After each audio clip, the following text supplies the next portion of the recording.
Valentin Laurent.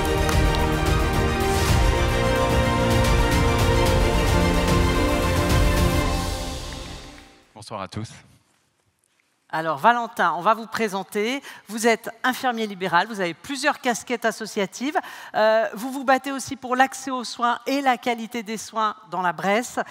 Quel est le constat? Est-ce que la région compte des déserts médicaux? Oui, alors en effet, on sait tous que la situation est complexe. J'en profite pour remercier le président Akari qui a monté des centres de santé sur le territoire de la Saône-et-Loire et qui au quotidien nous dépanne et nous permet de prendre nos patients en charge et d'avoir un suivi médical de qualité. Donc merci déjà pour ça. Ensuite, on a monté une communauté de professionnels de santé, donc plusieurs sur le territoire de Saône-et-Loire. On en a un qui vient de voir le jour sur le territoire du Loiret et on compte énormément avec 84 communes et 60 000 habitants d'être les 140 professionnels qui se sont déjà engagés pour cette cause et pour répondre un petit peu aux besoins et surtout que chacun ait un accès aux soins digne de ce nom, digne de la France, puisqu'on a le meilleur système de santé aujourd'hui. Donc avec tous ces éléments, on a aujourd'hui de quoi faire face et l'énergie nécessaire pour faire de beaux soins et qu'on s'en sorte au mieux. Et ça vous a redonné d'énergie, votre prix l'année dernière d'homme de l'année? Alors écoutez, à titre personnel, ce n'était pas l'objectif.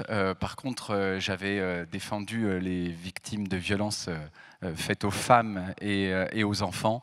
Ça a été une très belle période pour venir en aide à ces personnes et ça a permis en fait de développer d'autres actions sur différentes régions, le centre de la France, la région parisienne, et on ne compte pas s'arrêter là. Et justement, Valentin, vous, après les femmes et les enfants, vous vous intéressez à un autre public, les personnes âgées. Vous allez voir, ça va résonner avec le talent. On va ouvrir l'enveloppe et on va découvrir quel est le talent de la solidarité et de la citoyenneté. Donc c'est les maisons à partager, représentées par Karine Bouillot, sa dirigeante.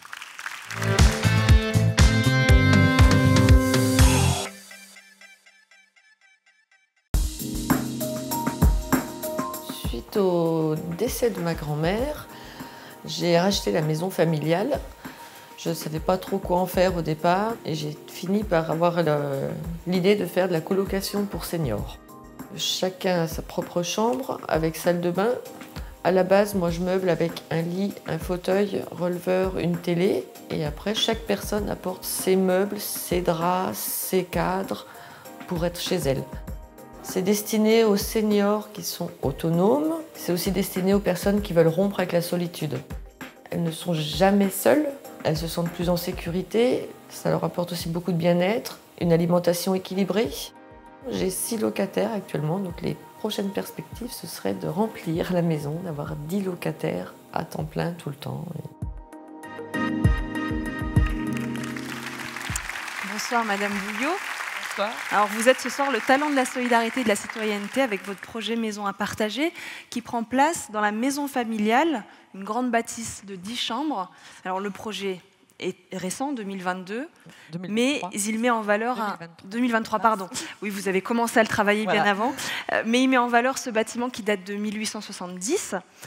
Et bien sûr, il a une résonance particulière puisqu'en fait, vous faites vivre un peu la mémoire de votre grand-mère. Voilà, c'est une maison de famille et au décès de ma grand-mère, donc à la base, ça a été construit pour un couvent et pour une école de filles. Puis mes grands-parents avaient une entreprise de travaux publics où tout le monde venait à la maison, c'était le rassemblement. Et donc, au décès de ma grand-mère, je n'ai pas voulu que cette maison parte et je voulais garder cette âme à l'intérieur. Donc, une fois que je l'ai eue, il a fallu réfléchir, qu'est-ce qu'on fait? Et j'étais partie sur de la colocation intergénérationnelle, sauf qu'on n'a pas d'école vers chez nous. Donc, je suis restée vers les personnes âgées. Donc, les colocataires sont tous des seniors. Et la tranche d'âge de vos colocataires? Les locataires actuels, ça va de 67 à 93 ans. D'accord, donc c'est ce que vous dites dans la vidéo, elles peuvent s'entraider, elles sont autonomes. Elles peuvent avoir leur moment de solitude pour celles qui veulent s'isoler et les moments où elles sont toutes ensemble. La vidéo a été très difficile à faire parce que comment résumer une journée en 2 heures oui. de vidéo donc oui, elles sont autonomes, donc elles ne sont pas tout le temps à la maison. Non, voilà. Parce Et que là, elles se sont ouais. prêtées au jeu. Oui. Les jeux qui se font l'après-midi se sont faits le matin pour essayer de résumer une journée. Oui, bien Ça n'a sûr. pas été facile. Et donc cette nouvelle façon, cette nouvelle forme de maintien à domicile, elle est quand même assez développée en France. Mais c'est vrai que vous êtes dans votre genre à vous, en fait, vous êtes la seule en Saône-et-Loire. Est-ce que vous avez eu de nombreuses candidatures? Je ne dois pas être la seule en colocation de personnes âgées, je suis la seule en Maison Marguerite. Oui, en contre. Maison Marguerite. Voilà. Oui. Parce que beaucoup de projets comme ça ouvrent. Et oui, j'ai eu beaucoup de demandes, il y a beaucoup de visites, mais les gens ont encore du mal à franchir le cap, de quitter leur maison pour venir. Même s'ils sont seuls, je pense que la semi-collectivité fait un peu peur aussi. Alors qu'est-ce que vous pouvez leur dire justement pour les convaincre? Eh bien, venez visiter, venez essayer 15 jours, un mois avant de signer. Eh ben, écoutez, Certains ont fait ça, sont venus pour un mois et du coup sont restés. eh ben, écoutez, je vous souhaite en tout cas de trouver ces 4 colocataires qui restent pour compléter cette belle maison. Et je voulais remercier mon mari, mes enfants, ma mère, mon gendre, voilà. Qui sont juste là, on les voit. Effectivement, le projet familial, hein, Voilà, comme vous disiez. tous les travaux. Bah, c'est beaucoup d'émotions ce soir. Bravo, bravo pour ce prix. Monsieur Laurent va vous le remettre. Et je vais vous laisser faire une petite photo.